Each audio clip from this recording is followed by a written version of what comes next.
Film dimulai dengan seorang pria yang berusaha melarikan diri dengan ketakutan. Di bahannya terlihat bekas cakaran binatang. Ternyata pria itu berusaha melarikan diri dari siluman. Sekarang kita mundur ke 36 jam sebelum kejadian. Semua ini dimulai dari kencan buta yang dilakukan Johan Hansson. Karena terlilit hutang, dia harus melakukan kencan buta dengan beberapa wanita kaya. Hari itu, saat Hansson sedang menunggu teman kencannya, seorang wanita bernama Bai tiba-tiba menghampirinya dan berkata kalau dia sudah lama mencari keberadaan Hansson. Bai mengaku kalau dia adalah siluman rubah, tapi Hansson tidak terlalu mendengarkannya karena dia melihat penagih hutang memasuki restoran. Takut ketahuan, dia melarikan diri ke toilet, tapi apesnya dia malah bertemu dengan bos rentenir di dalam toilet. Mereka kemudian mengepung dan membawa Hansson ke tempat terpencil. Para rentenir itu menakut-nakuti Hansson dengan memotong salah satu jarinya dan menyuruh Hansson untuk membayar hutang secepatnya. 202.9861 块。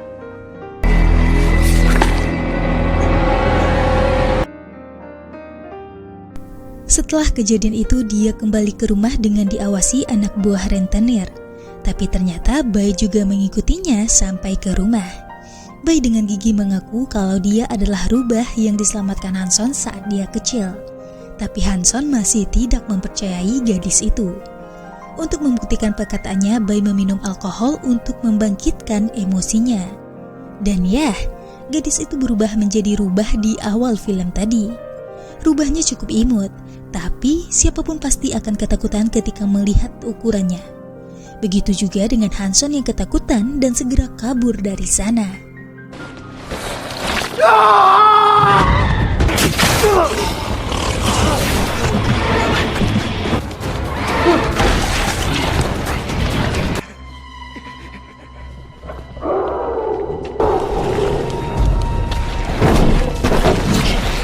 Di sisi lain, di kantor Biro Perubahan Wujud, terlihat seorang pria yang mendapatkan peringatan di HP-nya kalau telah terjadi perubahan wujud secara ilegal.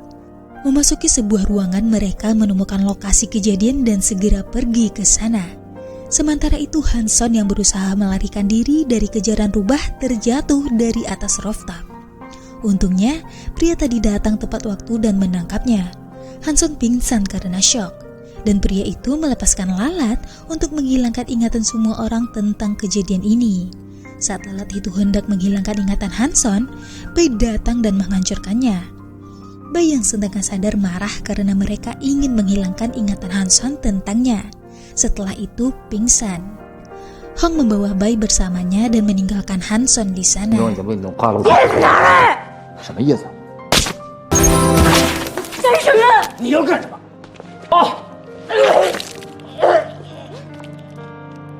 Keesokan paginya, saat Hansson tersadar, dia sudah dikerubungi oleh para wanita tua. Malu, Hansson segera pergi dari sana. 6 jam kemudian, para rentenir itu kembali mendatangi rumah Hansson. Mereka lupa kejadian kemarin dan mulai mengancam Hansson seperti kemarin. Hansson mengingat semua percakapan mereka dan mengira dirinya sudah gila. Menganggap Hansson yang berpura-pura, mereka memaksa Hansson untuk membayar hutang secepatnya. Bai tiba-tiba muncul di sana. Merasa Hansson telah dianiaya, dia menyerang mereka dan berubah kembali menjadi rubah.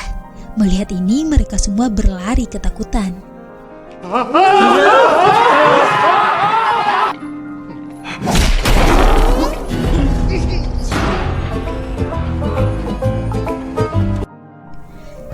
Di sisi lain, Biro Perubahan Wujud kembali mendapatkan peringatan tentang perubahan Bai.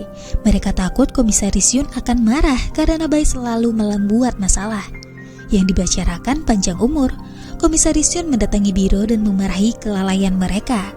Dia beranggapan kalau dunia Yaojing alias siluman tidak boleh bersama dengan manusia.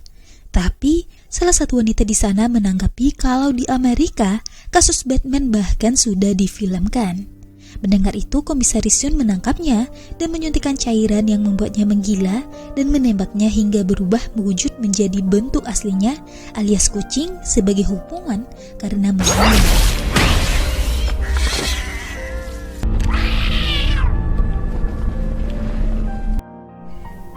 Scene kemudian berpindah ke Hanson yang sedang menemui kliennya. Sepasang wanita ini ingin kuliah ke luar negeri, tapi salah satu orang tua wanita itu ingin dia menikah. Jadi mereka ingin melakukan pernikahan palsu. Kalau perlu harus memiliki anak untuk meyakinkan orang tuanya. Untuk hal ini mereka sudah menyiapkan bayaran yang setimpal. Hanson menyetujui kesepakatan, tapi Bai datang dan menghancurkan semuanya. Dia marah dan merobek baju Hanson. Hanson marah dan berkata, "Ada apa denganmu? Kenapa kamu selalu menggangguku? Kamu mengacaukan pekerjaanku. Tahukah kamu, aku sangat memerlukan uang saat ini, dan saya bersedia melakukan apapun demi mendapatkannya." Di perjalanan pulang, Hanson dihadang Komisaris Yun di tengah jalan. Komisaris Yun mengaku berasal dari organisasi rahasia yang khusus meneliti tentang Yaojing atau siluman. Dia tahu kalau saat ini Hanson sedang diganggu oleh siluman rubah. Dia sangat ingin meneliti spesies rubah itu dan meminta Hanson untuk menjebaknya. Dia memberikan suntikan kepada Hanson dan memintanya untuk menyuntikkan ini di leher rubah itu. Hanson menolak karena dia tidak bisa menyuntik sembarangan orang. Komisaris Yun memberikan uang kepadanya dan berkata, "Ini hanyalah uang muka. Apabila misi berhasil, organisasi akan memberikan lebih banyak uang yang bisa menjamin kehidupannya hingga tua." Hanson termenung melihat kepergian Komisaris Yun. Hanson yang kebingungan mencari keberadaan Bai berhenti di pasar malam. Ternyata Bai di sana mengumpulkan botol bekas. Bai menghampiri Hanson dan memberikan uang hasil jualan botol bekasnya. Hanson bertanya mengapa dia melakukan ini semua. Bai mengatakan kalau Hanson menyukai orang yang memberikannya uang, jadi dia melakukan ini semua untuk memberikan Hanson uang. Hanson yang mendengar ini tersentuh dan mengurungkan niatnya untuk menyuntik Bai. Dia menceritakan masa lalunya pada Bai. Dia terlilit hutang karena ambisinya untuk membuat film yang berakhir dengan kegagalan. Hanson berharap jika dia terlahir kembali menjadi seorang wanita, dia akan bekerja di gedung itu, sambil menunjuk sebuah gedung, karena di sana mudah untuk mendapatkan uang. Saat perhatiannya teralihkan, Bai sudah menghilang. Sementara itu, Bai memasuki gedung yang ditunjuk Hanson tadi. Ternyata itu adalah pusat hiburan wanita. Bai mengikuti para wanita di sana dan memasuki sebuah ruangan. Di sana sudah ada seorang pria dan asistennya. Pria itu menawarkan uang bagi yang bisa bernyanyi dan Bai dengan semangat mengambil alih. Pria itu kemudian berkata siapapun yang pahanya dia pegang, maka dia akan mendapatkan uang, dan Bai pun menawarkan pahanya. Hanson datang tepat waktu dan menyeret Bai dari sana. Dia memarahi Bai dan melarangnya untuk ke sana lagi. Tapi Bai berkata, "Kenapa tidak boleh? Aku ingin mendapatkan uang untukmu." Hanson kemudian memperlihatkan suntikan yang diperolehnya dan berkata, ada seorang profesor yang ingin menelitinya. Dia akan mendapatkan uang jika berhasil menyuntik Bai, dan semua masalahnya akan selesai. Bai yang mendengar itu memberitahu kalau pria itu juga siluman. Dia datang ke sini hanya untuk membalas budi dan rela jika Hanson ingin menyuntiknya. Hanson sangat tersentuh dan mereka pun berpelukan. Dia membawa Bai pulang. Setibanya di rumah, Bai melakukan sumpah pernikahan berdasarkan tradisi siluman dan menghabiskan malam bersama.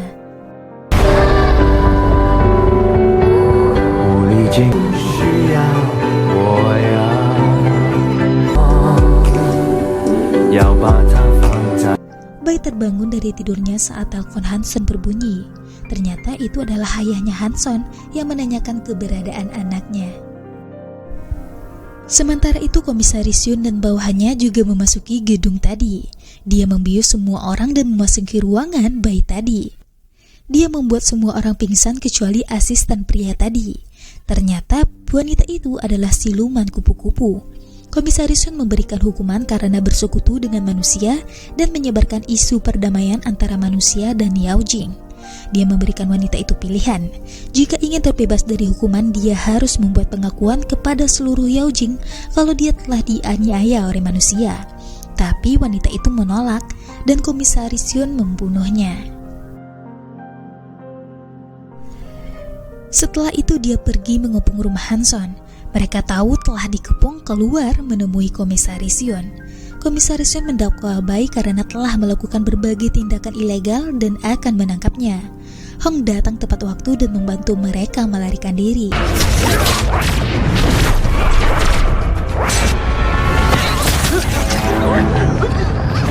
Tapi para rentenir yang tidak mengerti situasi datang dan mengacaukan suasana. Dia merebut pistol organisasi dan secara tidak sengaja menembak Bai hingga dia berubah menjadi rubah. Memanfaatkan situasi, dia membawa Hanson kabur dari sana. Mereka menembaki Bai yang melarikan diri. Komisaris Yun berhasil menembak Bai hingga dia terluka.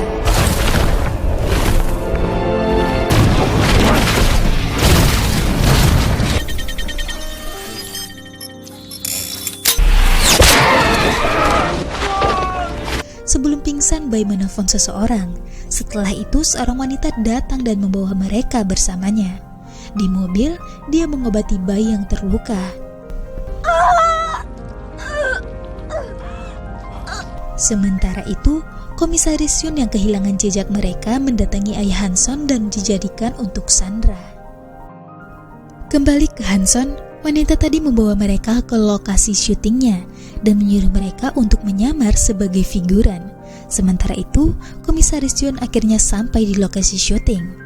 Hanson dan Bai berencana untuk kabur di tengah proses syuting, tapi Komisaris Yun menemukan mereka.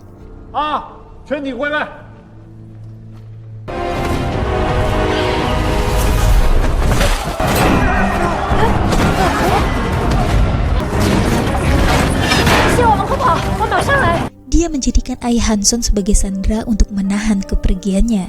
Hanson terikat dan tidak bisa pergi. Bai yang melihat itu merelakan dirinya untuk disuntik.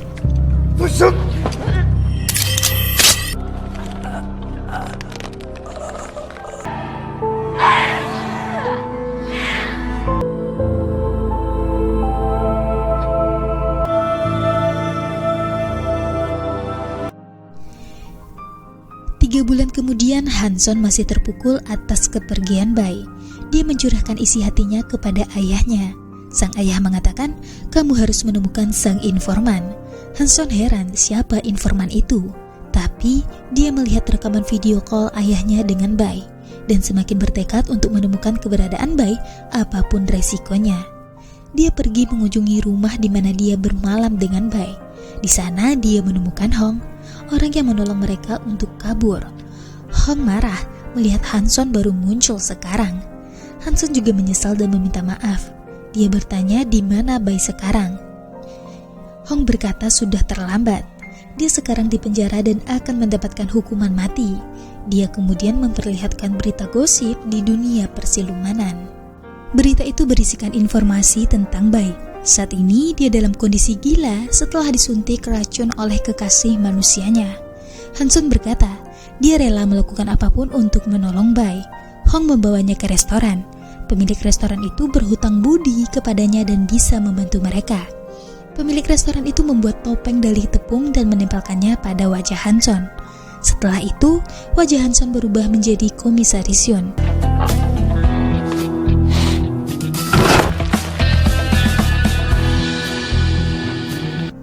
Pria itu menolong mereka menyusup ke dalam dunia siluman.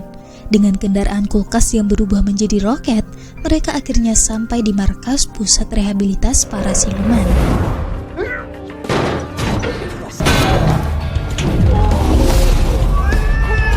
Hanson berhasil mengelabui para petugas di sana dan memasuki ruang tahanan Bai.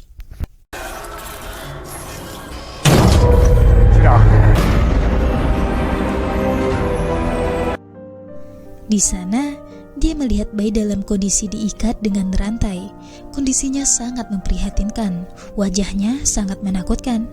Hanson mencoba mendekati Bai untuk menyadarkannya, tapi Bai yang mengira kalau itu Komisaris Yun menggila.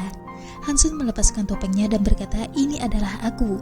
Tapi Bai yang panik malah menggigitnya.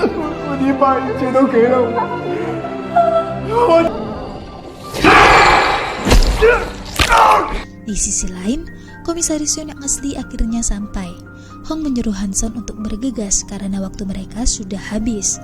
Akhirnya mereka bertemu. Hanson berakting dan mengatakan kalau Komisaris Yun adalah Hong yang menyamar. Tapi Komisaris Yun meleparkan sayapnya. Setelah itu Bai terlepas dari ikatan dan mencakar wajah Hanson hingga topengnya terlepas.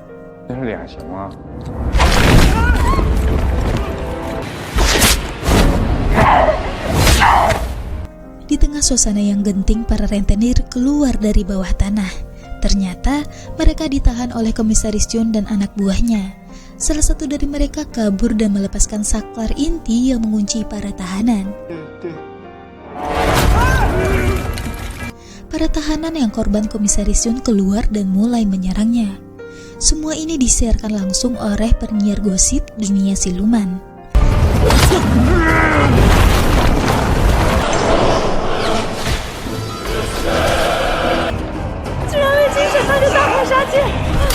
Hong mengkode Hanson untuk pergi membawa Bai dari sini, tapi disalahartikan dan malah menarik perhatian Komisaris Yun. Hong yang melihat Komisaris Yun lengah berhasil menjatuhkannya dan para tahanan yang membencinya mulai mencabik-cabik sayapnya. Saat Komisaris Yun yang sekarat hendak membunuh Bai, Hanson datang dan menjadikan dirinya tameng. Bai yang melihat ini teringat masa lalu mereka dan akhirnya sadar. Dia terlepas dari pengaruh racun. Dengan marah, dia menyerang Komisaris Yun.